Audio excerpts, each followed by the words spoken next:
Welcome to Red, White, and Blue. From the right, I'm Gary Polland. And from the left, I'm David Jones. Tonight we welcome Harris County's new public defender, Alex Bunin. And Alex, welcome to Houston and Harris County. Thank you very much. Well, we understand that you've lived here before and maybe even had a little legal practice here in the early part of your career. So tell us a little bit about your background before we get into the job. Okay. Well, I'm not originally from Texas. I grew up in New York City, went to public schools there, attended Bunin College in Maine. And after college, I came to Houston because I had a roommate who moved down here, and I ended up going to law school, went to South Texas, graduated there, met my wife there. Both my boys were born here in Houston. The wife was not the roommate. No. The wife was not the roommate. No, he was not into law. I met her, we got married, and I lived here in Houston for about 13 years, private practice. Did many things, including taking court appointments in the criminal courts, but it was all criminal defense work. In 1994, I was hired as an assistant federal public defender in the Eastern District of Texas, which is, for me, was Beaumont, was where I was. And I was there almost 2 years. And then I was chosen in a national search to open a federal public defender office in the Southern District of Alabama, and I lived in Mobile for 4 years. And then I was accepted an appointment from the United States Court of Appeals for the Second Circuit to open federal public defender offices in northern New York and Vermont. And that's where I was between 1999 and before I took this job here in Harris County. He's moved around the country, David. So you've been a part of setting up other public defender offices. Obviously, that was a credential that the committee that selected the public defender was impressed with, I guess. What else do you think recommended you for the job of public defender, if you know? I would think because I had practiced here in Harris County, knew the Harris County system, knew many people. In fact, many of the people who are now judges were prosecutors when I came and practiced here back in the late 80s and early 90s. So I had a good sense. I knew the criminal defense bar. But also I'm board certified in criminal law by the Texas Department of Board Certified. And I just had a good background in all areas of criminal law. But it seems to me, Alex, and I'm sure Gary would agree with this, that setting up federal public defender offices, and they've been committed to public defender offices for a very long time, is apples and oranges from coming into a county where you have multi-parties, multi-jurisdictions, and starting from scratch, basically. Well, so far, really the only differences I've found is that I am dealing with a different political entity in that I am chosen by the county commissioners of Harris County. I serve them. I have a board that I answer to. In the federal system, I answer directly to judges. There were committees of judges. There's a committee of defender services that oversees all federal public defenders. And so now I'm dealing with different government officials. That's where my money comes from. But other than that, the mundane business of setting up an office, it's pretty much the same. Well, I guess except that the federal system has a lot less volume of cases. Let's say Southern District of Texas versus Harris County. There's no comparison. Harris County, number of criminal cases filed are off the charts compared to the feds. And that's why we're starting fairly slow. We're going to open an appellate division, and we're going to open a misdemeanor division that especially handles defendants who have issues identified as mental illness or mental retardation. And so that's going to be kind of a nice slow start, and then we'll build from there. We're going to have a felony division and a juvenile division. And chart out where the funds came from, what the contributions are from various levels of government to your office. Our first year, we're 100% funded by the Texas Task Force on Indigent Defense. That's a grant. It comes to Harris County. Harris County is not putting money into that, except they are going to put some money into the build-out of our permanent space, which will be the entire 13th floor of the Criminal Justice Center. Are they going to change that number for luck? You know, in New York City, I grew up in an apartment building, and I lived on the 13th floor, so I am not superstitious. Now, the money that's coming from this fund you talked about, that is state funds that were appropriated to that group in Austin, and then they give the funds out in the state as they deem appropriate. Correct. And that money is here, and that is solid. And then the way the grant works, their contract with Harris County is next year they will pay 80% of our budget. And in the following 2 years, they'll pay 20%, and Harris County will pick up the other 80%. Is it fair to say that you are funded fully funded for the year, but beyond that, you haven't seen the check yet? That's true. That's true. But the check's in the mail. You've heard that line. But the interest, and as you can see, there's been a huge investment by Harris County in this. Not only a lot of time and effort, but if they're going to build out the 13th floor, that's a lot of capital and time and effort being invested. Especially at a time when the budget in the county is tight. County is short about $100 million is what we're reading.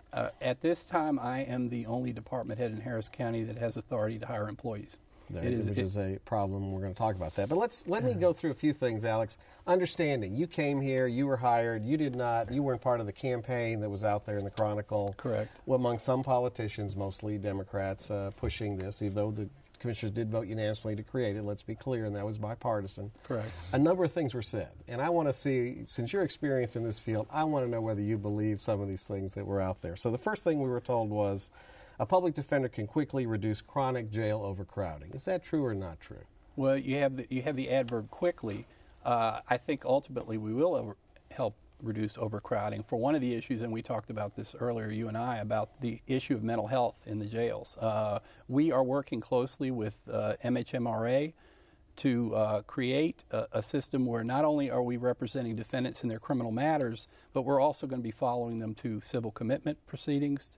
And so we think there's going to be a system where we'll gradually move, in many ways, to diverting people from the criminal justice system and treating them as persons who have mental illness rather than persons who are criminals. Now, one of the things David would tell you if he was responding was one of the problems that we have with our social services spending in Texas is we're among the lowest in the country. So where are we going to put these people that you will identify as being mentally ill? No question, you're right. They're in the system, and it's a problem. Where are we going to put them? Well, it won't be entirely up to me, but what I can tell you is in talking to county officials, people are thinking about these ideas. And they realize that is an important issue, that you have to have a place to put people, and it's being thought about, and there are discussions going on. And I think your comment was earlier that if we invest money in dealing with the mentally ill as mentally ill and not as criminals, that ultimately that will save money because it's cheaper to treat people for mental illness than it is to incarcerate in maximum security prison. Correct. And there's consensus on that throughout the county government. I mean, in law enforcement, everybody realizes that that's the correct way to respond. Is there consensus on this? Because as Gary says, that was part of the appeal, and part of the pitch made was we can save you money because we can reduce jail crowding. Do you think it would have been better for the long-term success of a public defender's office that they stressed justice rather than money? Because I don't know about you, Alex, but I think that justice has not been anything that we've been all that proud of in Harris County. Correct. This was a confluence of needs from very different views. I mean, some people saw it as controlling costs. I don't think there are too many people who would come and tell you this minute that having this office right now is going to save money on appointments this year.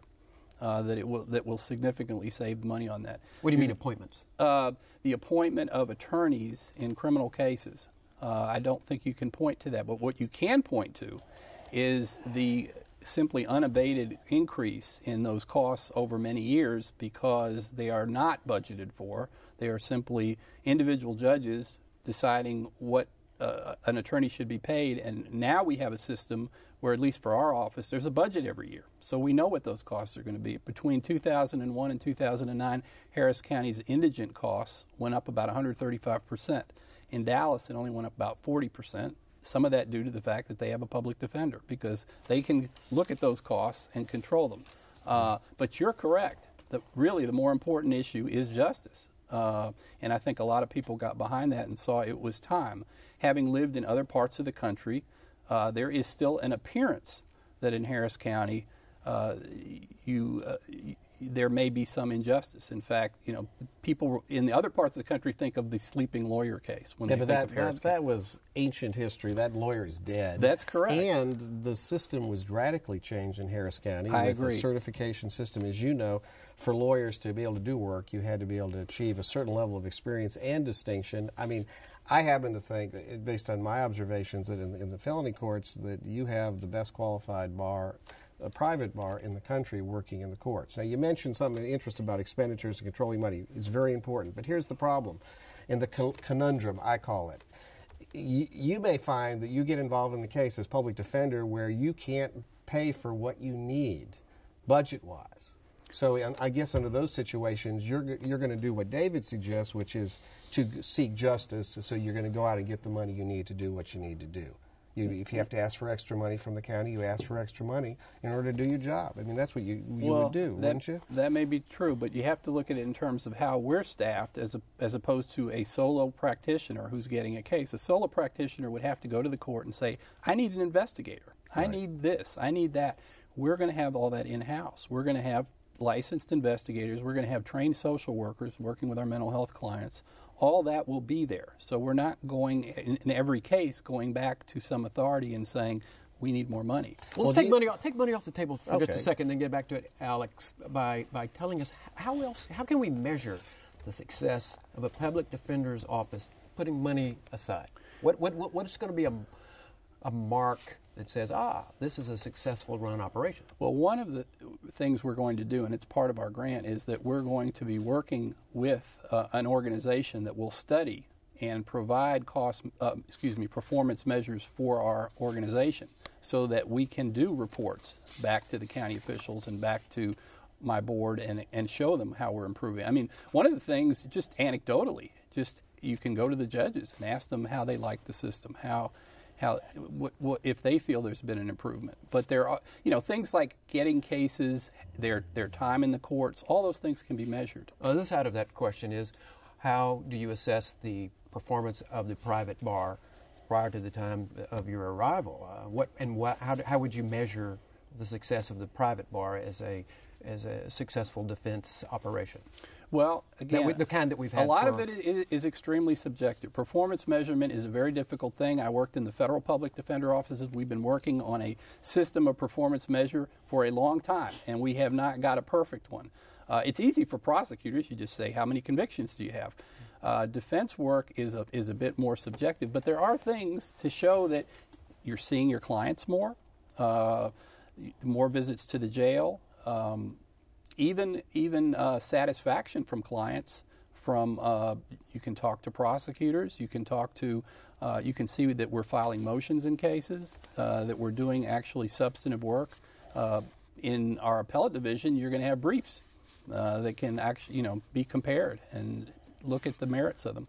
Well, it seemed to me, Gary, please feel free to join here on this one, but I would think that anybody could look at Harris County's results and see the great numbers of people we have on death row from Harris County, the numbers of exonerations that we have. That's ancient history. We show that people didn't get an adequate representation, and the commitments to prison from this county are greater as a percentage of the population than other counties. Why isn't that a measurement of the failure of a defense bar? Why would it be a failure of a defense bar? Maybe it's a commentary on the judiciary that the public votes for, since we have judicial elections based on party. In fact, even the Democrats we elected, some of them are issuing sentences that even you have criticized. So David. Alex can answer that.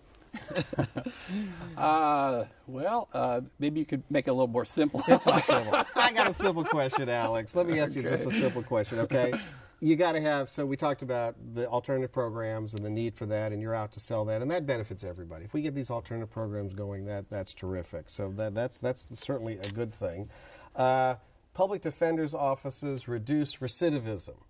Is there any truth to that? I think you can say that if, in fact, your public defender office is following up with clients, is doing that additional work. That's why we're going to have social workers on staff. For the mentally ill defendants, we're going to be following up. It's not just going to be a case and a voucher, and then that's the end of it. We're going to be working with people beyond their cases. And when you have an institution, you're likely to also have repeat business. So we're going to be following people, throughout the course of their lives. We're going to have juvenile cases where we're going to be following them beyond their experience in the criminal justice system. So I think in the sense that we have more resources, we can help people with other problems in their lives. We're not going to be doing social service beyond practicing law, but we're going to be able to follow them, and I think it's going to be a good thing. So public defender and social work. Okay, how about public defenders representing defendants are more likely to receive alternatives to jail time?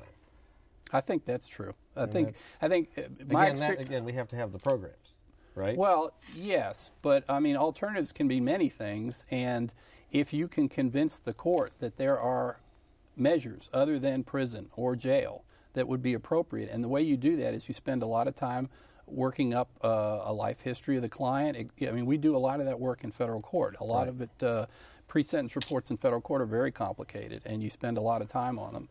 And you would be doing a lot more background and explaining to the court, well, maybe there is some person in this person's life that can help model their behavior. We can work with community groups. So we're talking about maybe mitigation? Yes, mitigation, absolutely. People. What is your opinion about this, Alex? What's your opinion about this? It was reported recently there were 42 guys, most of them black, were exonerated who lost up to 599 years cumulatively of their life with flawed convictions. Most of them from Dallas, and very few from Harris County. What caused that?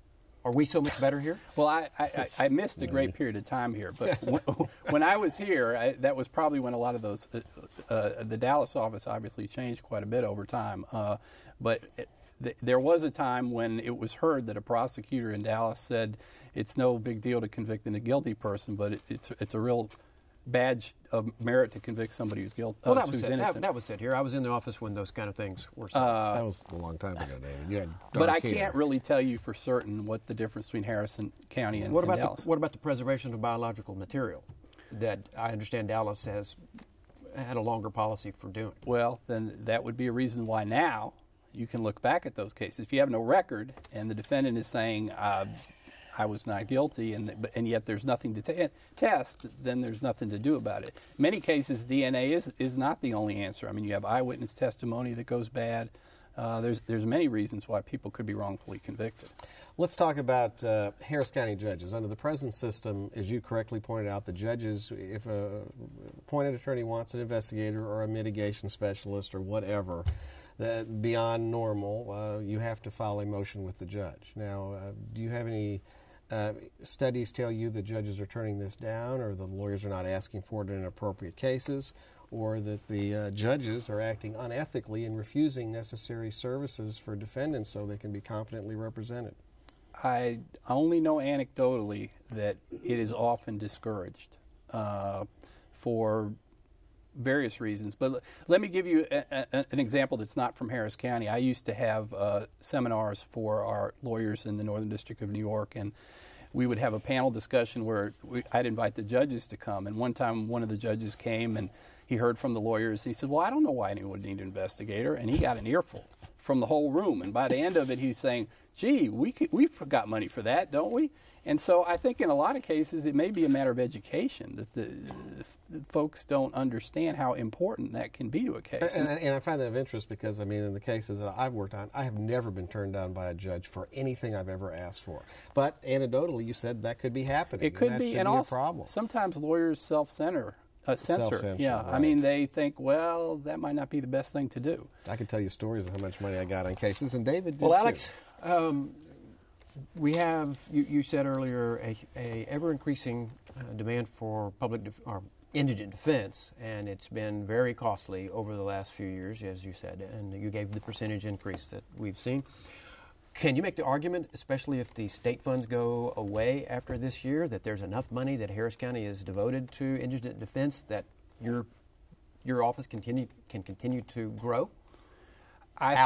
Use the public, the appointed lawyer. I'm not going to be able to funds? make a pure money argument. No, what I'm going to do is after a year from now, I'm going to ask, is this an improvement, and show to the commissioners and to my board that in fact this has improved the business of justice in Harris County, and it's something you'd want to keep on, and the cost is worth it.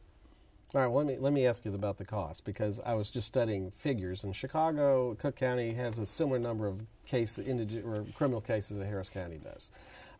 Budget last year for the public defender in Cook County, Illinois, was $51 million. We spent last year in Harris County about $25 million in change for indigent defense, everything. So is that a pretty fair measure that if we went to a full public defender system, fully staffed, that you would need about double of what we're spending now to do the things you want to do? Double of the entire county budget? I can't tell you. Not double of Cook County, double of the county budget now. With $25 million, we go to $50 million. It may go. I don't see how we could get to $50 million. I think the funds that I've been given, and based on that, even if we were to increase that, I mean, if we were to double what we project the size of the office to be, we're not getting anywhere near that. No, I understand, but I'm talking about a fully functional public defender's office. Correct. Like Cook County that's doing everything. I don't know what's caused their costs to go that far up, but I don't think we're going to hit anywhere near that amount. I think you can have a very good, efficient, and excellent representation for less than that. Do you have an argument that you can make that says that jurisdictions that have public defenders actually have an improved defense bar as a result, or is there any way of measuring that? Any jurisdiction that has an adequately funded public defender office, I believe, has a better system than a purely appointed system, because you have that institutional voice to deal with issues across the board. You have the resources within one office. You have lawyers working together, and I think that significantly improves the practice, not just of the defender office for their clients, but across the bar generally, because they're a resource to all the other lawyers. Alex, your experience is primarily federal. David pointed out there's a difference with the state. I've seen a whole slew of articles, and I'm sure you've seen them, failing public defender systems in various cities around the country. Miami, New York, Chicago, Missouri, all having big issues, and the big problem being is they don't have the funds they need to do their job, which means their lawyers are overworked, more than 250 cases. They're not being able to do the things they need to do to properly represent their client. So why would Harris County be any different if we go down this road? Well, I don't think it's true of all jurisdictions have different problems. In New York, they've had a problem of management. I think a well-run, managed public defender office is going to be better than any other system. It's going to be better than a contract system. It's going to be better than a fully appointed system. I think if you do it right, and we plan to, that you're going to have something you're proud of here. Do you think it is important that the DA's office be fully funded so it can do its job? I believe so, yes. Do you think the DA's office is important in getting people processed through the system quicker? A fully funded DA's office. Well, you say process through the system. Yeah, Hopefully they're getting justice. Yeah, justice. I mean, understand. You have a limited number of prosecutors. They don't do their calls to check with the complainants. They can't get their cases after trial. They can't get them investigated. That slows down the process of justice for people to be processed. Process meaning in jail, get them to trial so they can get found not guilty or get probation or do whatever you're going to do with them and move on down the road. DA's been under a hiring freeze now for 2 years in Harris County, and it's starting to hurt, isn't it? Based on what you've found. Well, I haven't been here long enough to know that it hurts them. I know that they would like to be able to replace people if they leave. But I don't have any reason to believe that Harris County isn't well represented at the DA's office. You mentioned that you were... I was going to mention one other thing, David. The number of cases, you want to have 250 cases per person limit. Is that what the number is? Does that sound right? No, it's different for the type of event. Right. For felonies, it's the ABA standard, which is what they used in determining the grant. And we're not necessarily bound to that. We can create our own standard. Sure. But the ABA standard for felony cases is 150 per lawyer per year. And the average DA felony caseload is north of 600. That's because the DA has, like an assistant U.S. attorney, has access to law enforcement. They have many, many people helping and work on their cases. They have the HPD budget of $300 million. It just got cut, David. You mentioned having an institutional voice in the courthouse. If you had that voice today, what issue would you pick to tell the public about that would illustrate how a public defender might improve things? I think one of the issues we want to talk about is more pretrial release that does not involve surety bonds. I come from the federal system in which surety bonds are the last choice. Here they're the first choice. And I think what you need to look at is what we do, the circumstances of the crime and the nature and circumstances of the defendant. There are people that could be released back to their family, and they would appear in court, and they wouldn't get in trouble while their case was going on. But if you don't look at that, if you only look at, okay, what are they charged with, and therefore it's a $20,000 bond, I think you're keeping a lot of people in custody and using a lot of jail space that you could. It's called preventive detention. And it's being done by and the judges are the ones who are determining the bond schedule and who gets released on pretrial release. Well, that would be and that would be an issue I would want to talk about. Very good. Preventive detention, Gary. That's what they do. Well, it gets expensive, for terrorists. It gets that's what expensive. they do with terrorists, and we're treating our population as if they're all terrorists. Well, apparently. Alex, I want to thank you for coming. Well, thank you. A lot of good ideas. We could have talked to him for an hour. That's right. We will next time. Thanks, Al. Okay. Thank you. We invite you to visit our home online at HoustonPBS.org. Click on the local program bar, red, white, and blue. Read about our guests and watch the shows along with our follow-up discussion. Until next time, get informed and get active.